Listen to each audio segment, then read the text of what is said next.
Salut et bienvenue dans cette nouvelle vidéo. Aujourd'hui, je vais vous montrer comment faire pour créer une couverture d'un magazine de mode sur Photoshop et obtenir ce type de résultat. Donc on va voir à la fois comment créer la couverture dans un document et puis je vous montrerai également très rapidement comment on peut faire pour l'incruster dans un mock-up et comment faire du coup pour présenter justement cette couverture dans un contexte plus réaliste. Ici, on voit que le magazine est tenu dans des mains. Donc on va voir comment faire ça sur Photoshop. Juste avant de commencer ce tutoriel, je précise que je réalise cette vidéo en partenariat avec la banque d'images 123RF. Donc 123RF, c'est une banque d'images payante qui permet d'accéder à des tonnes de ressources de très bonne qualité pour développer des projets professionnels. Ici, je vais me servir de deux photos. Donc cette image ici avec une modèle dans un style assez mode, disons. Et je vais également me servir de ce type d'image qui va me servir pour l'incrustation du magazine. Bien évidemment, vous pouvez tout à fait essayer par vous-même de suivre ce tutoriel avec vos propres photos. La seule chose qui va compter quand même ici, autant la partie ici avec le mock-up, ce sera un peu optionnel, j'ai envie de dire, ça dépendra si vous voulez contextualiser votre couverture, mais surtout pour réaliser la couverture à proprement parler, ce qui est l'essentiel de ce tutoriel, il faut une photo, disons, qui soit crédible en tant que photo de mode. Donc il faut juste utiliser des photos de bonne qualité, disons, pour avoir le rendu le plus sympa et le plus réaliste et le plus professionnel possible. Sur ce, on va commencer tout de suite, donc je vais pour ça créer un nouveau document. Alors, je vais aller ici dans les paramètres d'impression de nouveaux documents de Photoshop et je vais choisir le format A4. Donc comme ça, alors si vous êtes sur une ancienne version de Photoshop que vous n'avez pas cette fenêtre, vous mettez simplement 210 mm et 297 mm en hauteur, ce qui correspond à un format A4. On va se mettre en 300 pixels par pouce, ce qui est la résolution de base pour de l'impression. Le mode colorimétrique, je vais le changer. On va imaginer qu'on fait vraiment de l'impression. On se mettrait sur CMJN, qui sont les couleurs primaires de l'impression. 8 bits, contenu de l'arrière-plan blanc, et je vais faire créer. Voilà, donc tout de suite, je vais faire fichier enregistrer sous, et je vais enregistrer mon travail. Alors, je vais l'enregistrer dans mon dossier ici. Je vais l'appeler tuto magazine.psd par exemple et je vais faire enregistrer. Je vais déverrouiller le calque d'arrière-plan ici, je vais le renommer fond et je vais mettre un fond en dégradé. Donc pour ça, je vais dans incrustation en dégradé ici, sur la petite icône FX. Je vais me mettre en mode normal, 100%, le dégradé sera linéaire, l'angle à 90 degrés, l'échelle à 100%. Et au niveau des couleurs, alors à gauche, hop là, je double-clique, je vais prendre un gris assez clair par ici, et je vais faire OK. Et à droite, on va mettre, alors pas tout à fait du blanc, mais quelque chose qui se rapproche vraiment du blanc, quelque chose de très très clair, d'encore plus clair. Je fais OK, OK encore une fois. Si on coche inversé, on voit ce qui se passe. Moi, je veux la couleur la plus sombre en haut, donc je fais OK pour valider. Ensuite, je vais mettre tout de suite l'image de mon modèle. C'est ce qui va prendre le plus de place sur le visuel, enfin sur la couverture, et c'est ce qui va tout de suite se voir. Ici, donc j'ai pris cette photo, j'ai sauté l'étape du détourage, mais je vous mets en lien dans cette vidéo, dans la description de cette vidéo, je vous mets un lien vers mon tutoriel qui vous explique comment détourer un modèle avec des cheveux.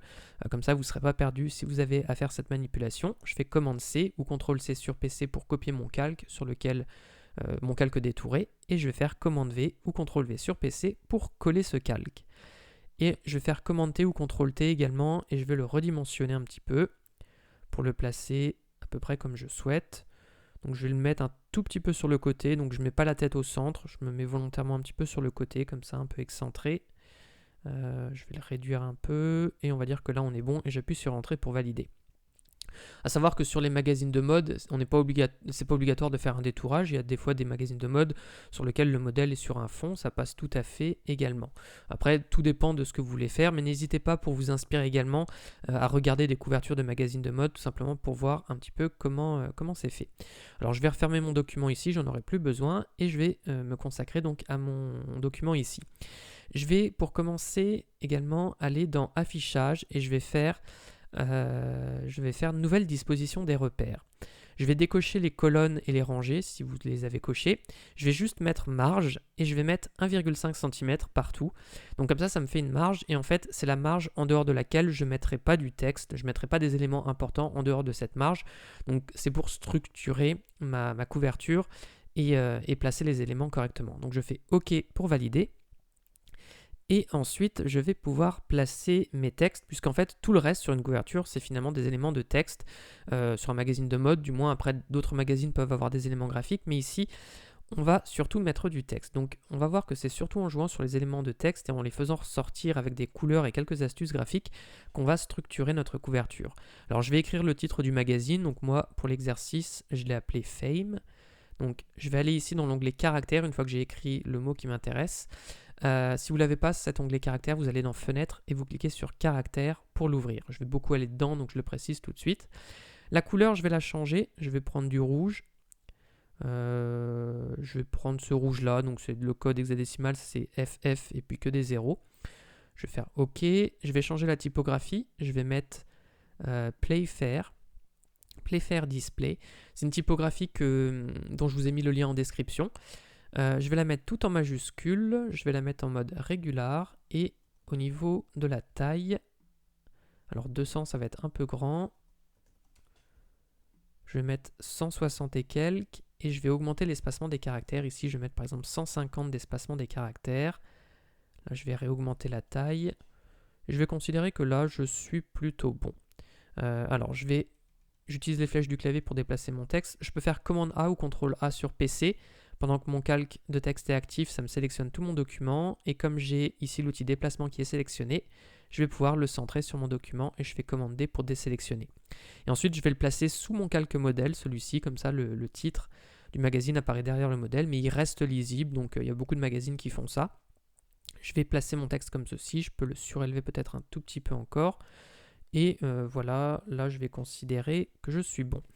Je vais écrire ensuite, alors je vais reprendre mon outil texte, je vais écrire un autre texte. Là je vais écrire numéro 89 par exemple. Alors là pour le moment on ne voit pas grand chose. Je vais réduire la taille de la typographie que je vais remettre par exemple à 20. Hop là, on est pas mal. Je vais changer le style, je vais mettre du bold ici. Je vais changer la couleur que je vais mettre en noir. Et je vais remettre l'espacement des caractères à 0.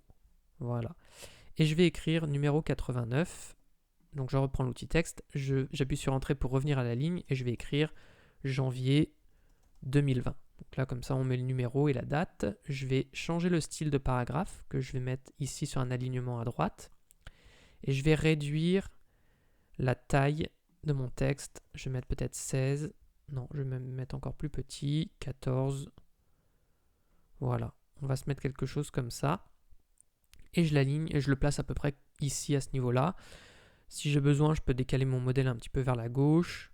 Voilà, je vais me structurer comme ceci. C'est plutôt pas mal. Ensuite, je vais écrire d'autres éléments de texte. Alors, juste une chose, là vous voyez mes repères, si je glisse dessus et que j'appuie sur le curseur, je les déplace et c'est pas quelque chose que je veux faire, donc je vais faire commande Z pour annuler. Je vais aller dans affichage et je vais verrouiller les repères. Je n'ai pas pensé à le faire juste avant. Et comme ça, maintenant qu'ils sont verrouillés, je ne risque pas de les déplacer par erreur, donc c'est un peu plus pratique. Donc là, vous voyez, j'ai aligné mon texte par rapport à ce repère-là pour pas qu'il sorte de cette zone-là. Ensuite, donc, je reprends mon outil texte. Là, je vais me mettre sur mon calque modèle, donc par-dessus. Et je vais écrire, par exemple, inattendu. Voilà, donc là, je vais faire quelques titres, en fait, quelques sous-titres entre guillemets qui vont apparaître, enfin qui teasent un peu ce qu'il y aura dans le magazine. Alors je vais retirer la mise en majuscule ici et je vais augmenter la taille. Je vais mettre par exemple 20 ou même plus, 26. Je vais le mettre en bold italique. Voilà. Ensuite je vais reprendre l'outil texte encore une fois et là je vais écrire un autre texte. Là je vais écrire le retour en force à la ligne des lunettes de soleil. Là, je vais changer de typographie. Je vais utiliser la typographie Ubuntu. Je vous ai mis également son lien en description. Là, je vais mettre tout en majuscule. Et je vais réduire sa taille. Je vais mettre par exemple 14. Et je vais l'aligner également sur mon repère. Voilà. Donc, je place les deux à peu près comme ceci. L'espacement est constant entre tous. Je vais mettre mon calque. Alors, il me met cette fenêtre, mais normalement, c'est juste un bug. Ça correspond à rien. Je maintiens Shift enfoncé pour sélectionner mes deux calques. Je maintiens encore Shift enfoncé. Et comme ça, je les déplace sur un seul axe. Je vais les baisser un tout petit peu. Voilà, on va se mettre par exemple ici. On va dire qu'on est bon. Je vais faire également Command J ou CTRL J sur PC, ça me les duplique. Je maintiens Shift enfoncé et je vais baisser ici le groupe jusqu'ici à peu près, par exemple, dans cette partie-là. Et là, je vais changer le texte. Donc là, je vais écrire par exemple tendance.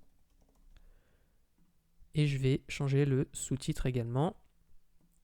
Je vais mettre, je vais écrire les robes de créateurs qui vont faire l'été. Hop là, point d'exclamation. Et encore une fois, je vais sélectionner ces deux calques en maintenant Shift enfoncé, faire Command J ou CTRL J sur PC.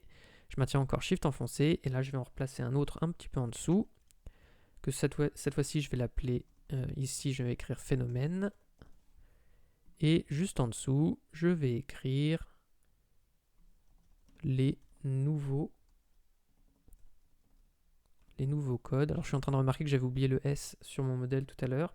Les nouveaux codes de la mode parisienne. Voilà. Donc on place notre texte à peu près comme ceci. Alors mon modèle, je vais faire Command T ou CTRL T sur PC pour le redimensionner un peu. Je vais le réduire. Voilà, je vais le placer à peu près comme ceci. Donc comme ça, pour que mon texte soit un peu plus facilement lisible, entre guillemets, qui ne tombe pas à des endroits où c'est un petit peu embêtant. Bon, là, la lisibilité, ça a l'air ok, donc je vais considérer que c'est bon. Une chose à noter, vous voyez, je vais utiliser en fait seulement 2 typographies pour toute cette couverture. C'est une astuce vraiment quand on fait de la mise en page de documents, utiliser le moins de typographies possible. Donc 2 typographies, c'est entre guillemets une règle. En fait, il faut éviter de mélanger les typographies parce que ce qui compte, c'est de structurer notre texte. Là, on voit qu'on a le titre du magazine, c'est ce qui est le plus mis en valeur. Là, on a des titres et sous-titres entre guillemets, donc on a un mot qui est en valeur et puis son sous-titre juste en dessous. Et ils sont toujours structurés de la même manière, donc ils ont toujours la même typographie. Ils ont un niveau d'importance égal en fait. Le fait qu'on joue avec les typographies, mise en gras, etc., ça permet de structurer notre document et de montrer ce qui est le plus important, le moins important. Donc c'est pour ça que plus on mélange des typographies, plus on rend notre composition brouillonne parce que du coup on a du mal à comprendre qu'est-ce qu'il faut lire en premier, qu'est-ce qui est le plus important, etc. Là en l'occurrence, ce qui va ressortir, ça va être le fame ici et le texte que je vais mettre ici. Donc je vais écrire spécial mode et puis 150 pages d'inspiration. Du coup, c'est ce que je vais faire. Alors, je vais écrire d'abord le texte 150 pages. Alors, ça, celui-ci, donc je vais retirer la mise en italique. Donc, je vais le mettre en bold. Je vais me mettre tout au-dessus pour structurer un peu tout ça. Là, j'ai tous mes textes. Donc là, je vais écrire 150 pages. Je vais mettre la typographie, donc la taille à 20, peut-être même un peu plus, 24 par exemple. J'écris 150 pages, je vais le placer à peu près là. Je vais faire Command J ou CTRL J sur PC et je vais écrire juste en dessous.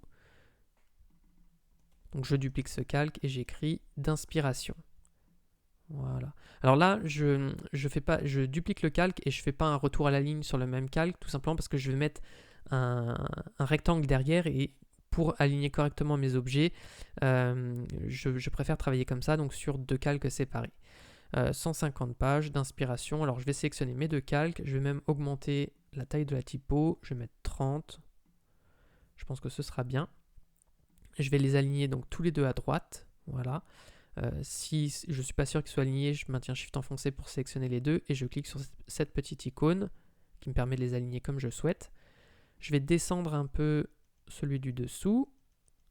Voilà, je vais changer la couleur des deux, donc je maintiens Shift enfoncé, je vais dans l'onglet caractères, je change la couleur, je mets du blanc. Je vais me placer juste en dessous et je vais créer des rectangles. Alors là, je prends l'outil rectangle et je vais créer un rectangle. Alors pour le moment, je ne m'occupe pas de sa forme, je crée juste un rectangle dont je vais changer la couleur. Alors pour changer la couleur, on peut aller par exemple ici dans fond et je vais prendre la même couleur que j'ai ici. Donc je prends la pipette et je reprends le même rouge que j'avais tout à l'heure. Alors c'est ce code hexadécimal là, il me semblait que j'avais mis FF que des zéros. Alors c'est peut-être parce que je suis en mode CMJN, donc c'est pour ça en fait je pense, il me reprend pas le même code hexadécimal puisqu'il y a certaines couleurs en mode CMJN qui n'existent pas vraiment en fait. Donc je vais faire Command T ou CTRL T sur PC et je vais maintenir Shift enfoncé et je vais créer un rectangle à peu près comme ceci. Je vais vérifier, donc je vais maintenir Shift encore une fois enfoncé pour sélectionner 150 pages et le calque rectangle, et je vais m'assurer qu'il soit correctement centré. Voilà. Et ensuite, alors d'inspiration, je vais vraiment le baisser, maintenir Shift enfoncé pour le baisser. Je vais dupliquer le calque rectangle, donc je fais commande J. Je le déplace en fait pour qu'il soit juste en dessous d'inspiration. Je maintiens Shift enfoncé pour le déplacer vers le bas. Et je vais faire commande T ou CTRL T sur PC. Et je vais le placer, voilà, comme ceci. À vue d'œil, je suis à peu près centré. Alors d'inspiration, je pouvais peut-être le décaler un tout petit peu vers la gauche. Du coup, celui-ci, je vais le rétendre un petit peu. Voilà. Et je vais m'assurer qu'il soit bien centré. Donc je sélectionne les deux et je vais le centrer sur l'axe vertical. Voilà, comme ceci. Et là, donc, alors tout ça, je vais le grouper. Je maintiens Shift enfoncé. Je vais le mettre dans un groupe et je vais l'appeler 150 pages d'inspiration. Voilà, et comme ça, je peux déplacer cet élément plus facilement.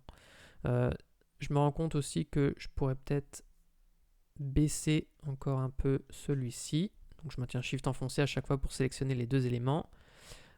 Et là, je suis bien. Alors je ne vais pas forcément l'aligner à droite. Là, je vais le mettre peut-être plus par là. Je peux faire commande T ou CTRL T sur PC et puis l'agrandir si je trouve qu'il est trop petit. Je vais le placer à peu près comme ceci. Et ensuite, je vais écrire donc mon texte principal. Ici, le titre entre guillemets du numéro du magazine. Là, je vais écrire spécial mode. Alors, je vais l'écrire en 2 fois puisque pour le moment, je vais me mettre donc avec la typographie Ubuntu. Je vais mettre tout en majuscule. Je vais me mettre en mode bold simplement. Je vais augmenter la taille de la typo. Alors, on va pas se mettre sur 100. On va peut-être mettre 70, quelque chose comme ça. Alors pour le moment, je me mets sur cette taille-là. On verra si ça correspond par la suite. Je vais changer la couleur que je vais mettre en blanc. Et là, pour faire ressortir le texte, je vais aller dans les options de fusion. Je vais faire ombre portée. Alors je vais faire restaurer les paramètres par défaut. Ce que je vais faire, c'est que je vais mettre l'opacité à 100%. Je vais augmenter le grossi également à 100%. Je vais augmenter la distance. Alors là, l'angle, je vais mettre par exemple, on va mettre 130 degrés. Et la taille, on va la modifier, la distance également. Alors la distance, voilà, je vais la mettre à peu près comme ceci. Voilà, on va dire que là on est bien, donc à 18 pixels de distance, 100% de grossi et la taille à 5 pixels. Et je vais mettre également un contour. Alors le contour, je vais faire restaurer les paramètres par défaut. Je vais le mettre en mode extérieur. La taille, on va mettre 3-4 pixels. Bon là 4 pixels ça correspond bien. Et je mets également du noir et je fais OK. Alors là je vais peut-être remodifier la taille de la typo. Je vais mettre par exemple 75.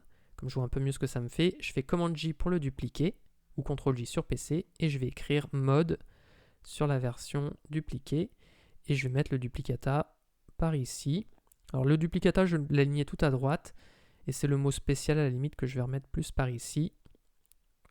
Voilà, quelque chose comme ça. Et là, ça passe bien. Tout ce qui me reste à faire maintenant, c'est le code barre en bas à droite.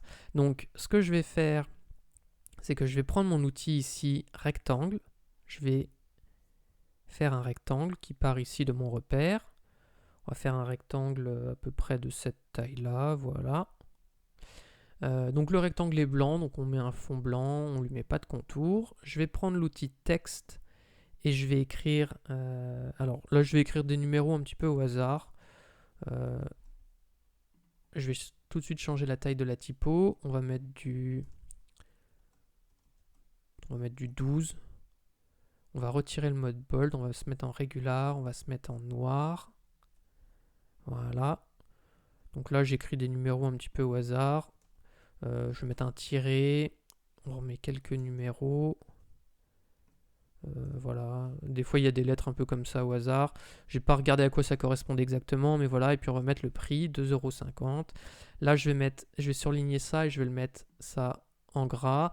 Et puis par exemple, ça des fois c'est un petit peu moins, j'ai remarqué en regardant rapidement que c'était un petit peu moins mis en valeur, donc on va mettre par exemple que 8 en taille. Et on va avoir notre notre texte ici qui sera comme ceci. Je peux maintenir Shift enfoncé pour sélectionner mes deux éléments et puis je centre le texte par rapport en fait à mon rectangle ici. Voilà, comme ceci.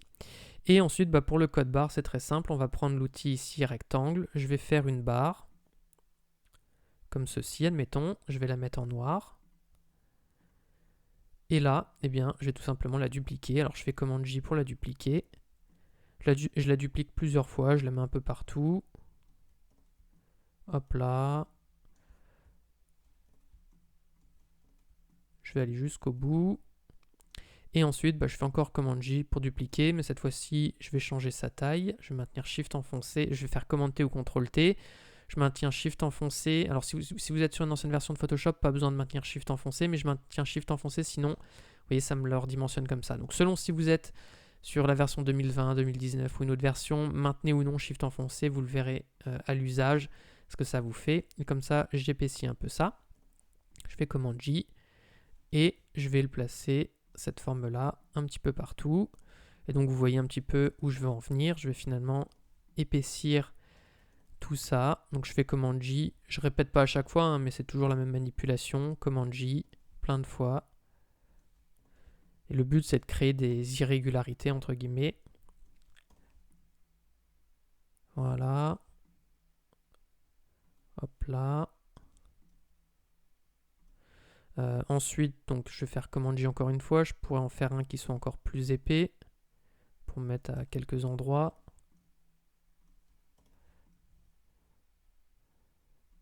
Hop là. Alors non, là, il passe pas vraiment. Non, j'ai pas la place, donc je vais en faire un plus petit. Je vais en faire un très fin, par exemple. Je maintiens Shift enfoncé toujours. Hop là. Et commande J. Et on le place un petit peu partout. Hop là. Donc, le but, c'est d'éviter de laisser des espaces blancs trop grands.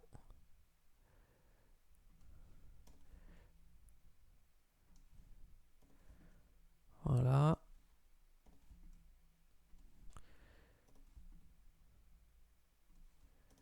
Je vais en faire des plus grands cette fois-ci. Là, on va en mettre un très large.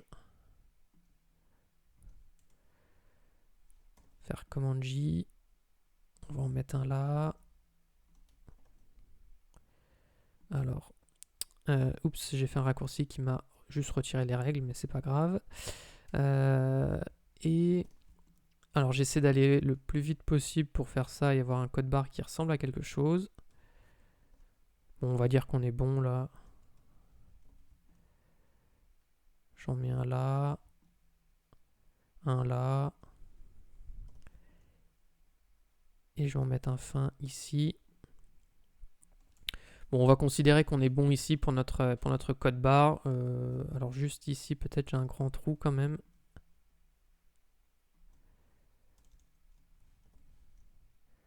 Voilà. On va considérer là qu'on est bon. Alors là, je me retrouve avec plein de rectangles dans mon panneau calque. Donc, je vais maintenir Shift enfoncé. Et je vais aller cliquer sur le dernier de ma pile de rectangles ici, juste au-dessus de mon calque-texte. Finalement, je vais tous les grouper. Je vais les appeler barres. Je vais maintenir Shift enfoncé. Et comme tout ça, c'est dans un groupe et que je sélectionne le rectangle, je vais pouvoir centrer le code barre à proprement parler directement sur mon rectangle blanc. Et tout ça, je vais le grouper également et je vais l'appeler code barre. Voilà. Et maintenant, eh bien, j'ai terminé la une de mon magazine. Alors, je peux faire commande S ou CTRL S sur PC pour enregistrer, ou faire fichier, donc enregistrer. Et à présent, je vais créer le mock-up. Donc ça, c'est une étape optionnelle, mais si vous voulez contextualiser, entre guillemets, la couverture de magazine que vous avez créée, vous pouvez faire ça. Donc, pour ce faire, eh bien, je vais aller ouvrir donc, cette image dans Photoshop. Je la fais glisser dans Photoshop, donc dans le haut du menu, comme ça je l'ouvre. C'est comme si je faisais fichier ouvrir. J'ouvre cette photo. Alors là, j'ai un repère qui s'est mis, mais je vais faire affichage et je vais faire effacer les repères. Je n'ai pas besoin des repères sur ce document. Et ce que je vais faire, c'est que je vais aller dans Fichier et je vais faire Importer et lier. Et là, je vais choisir mon fichier tutomagazine.psd. Je fais Importer. Et alors, je vais le redimensionner un petit peu, mais comme ça, en fait, le fait de faire Importer et lier, là, je le mets à peu près, donc j'appuie sur Entrée pour valider l'importation, mais l'idée, en fait, c'est qu'il est lié. Donc, c'est-à-dire que si je fais des modifications sur ce document, eh bien, elles se répercuteront directement sur celui-ci. Donc, c'est ça qui est intéressant dans le fait d'utiliser la fonctionnalité Importer et lier. Je vais baisser un petit peu son opacité. Voilà, et je vais faire Commande T ou Ctrl T sur PC encore une fois pour le placer assez finement. Voilà. Maintenez Shift enfoncé, je le répète si vous êtes sur une ancienne version de Photoshop. Je le place à peu près à vue d'œil, là il est OK. Je vais laisser l'opacité telle quelle et je vais aller dans les transformations. Juste une petite astuce, là vous voyez mon document il est de face, donc j'ai pas beaucoup de transformations à faire, mais si vous êtes sur une... si vous avez un document qui est par exemple votre magazine, il y a une vue de 3/4, etc.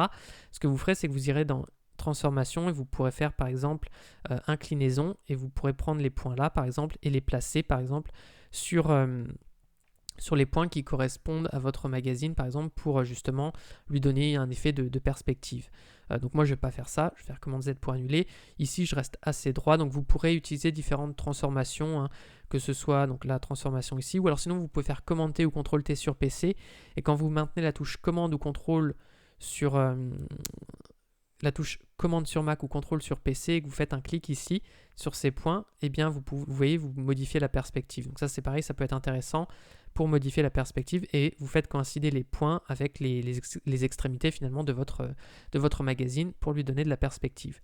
Donc moi je fais Commande Z pour annuler. Ce que je vais faire ici en fait, c'est que je vais aller dans Édition, Transformation et moi je vais choisir la déformation.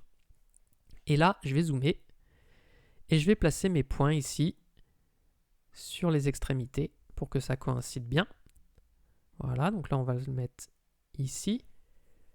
Ensuite je vais utiliser ces petites fonctionnalités ici qui vont me permettre de faire en sorte que ça coïncide bien, puisque là on voit que ça dépasse. Donc là je vais me rapprocher de ce qui est de la vraie couverture, disons. Voilà. Ici on va placer notre dernier point qui est à peu près comme ça. Là, je vais le retoucher à peu près comme ceci. Voilà, donc j'ai baissé la transparence, c'est pour voir justement où je me situe à chaque fois. Et ici, voilà, je me situe à peu près comme ceci. Je vais considérer que je suis bon et j'appuie sur Entrée pour valider. Ensuite, je vais créer un masque de fusion sur mon calque. Je vais prendre ici mon outil sélection d'objets, c'est un outil de sélection de la dernière version de Photoshop, il fonctionne assez bien ici. Et en fait, donc sinon vous prenez l'outil de sélection que vous voulez, la sélection rapide, peu importe. Et moi je vais sélectionner les mains. Alors pardon, je vais faire... oui, il me met ce message là, tout simplement parce qu'il faut que je me mette sur le calque ici avec les mains. Donc je le déverrouille et je vais sélectionner les mains sur ce calque. Voilà. Et là, je me mets sur cette icône ici qui me permet de faire plusieurs sélections à la fois. Et là, on voit qu'il me sélectionne, il les repère automatiquement, il me sélectionne les mains. Ensuite, je vais me mettre sur la vignette du masque de fusion. Je vais prendre le pinceau. Je me mets avec une opacité à 100% en noir. Et je vais peindre, voilà, sur cette zone-là. Et ici, pareil. Et je fais Commande D pour désélectionner. Ensuite, je vais remettre l'opacité à 100% et là, j'ai mon magazine qui apparaît. La seule chose, c'est que si je masque des masques, on voit que j'avais des ombres ici, alors que quand je suis ici, je ne les ai plus. Donc pour qu'elles réapparaissent, je vais changer le mode d'incrustation et je vais le mettre en produit, comme ceci. Et là, j'ai bien les ombres, par exemple, sous le pouce qui réapparaissent. J'ai également le petit liseré ici, qui est le trait au niveau du pli du magazine qui fait un peu plus réaliste et du coup je me retrouve avec quelque chose de beaucoup plus crédible. On voit si je masque des masques ce que ça me donne. Donc voilà, et c'était tout pour ce tutoriel, j'espère que ça vous aura plu. Si c'est le cas, je vous invite à mettre un like et à vous abonner à la chaîne. J'en profite aussi pour vous dire que j'ai créé une formation de 3 heures pour vous aider à débuter sur Photoshop. Si ça vous intéresse, le lien est dans la description, la formation est offerte. Et sur ce, moi je vous dis à bientôt pour une prochaine vidéo, et puis je remercie encore une fois 123RF pour m'avoir fourni des images qui m'ont permis de réaliser ce tutoriel.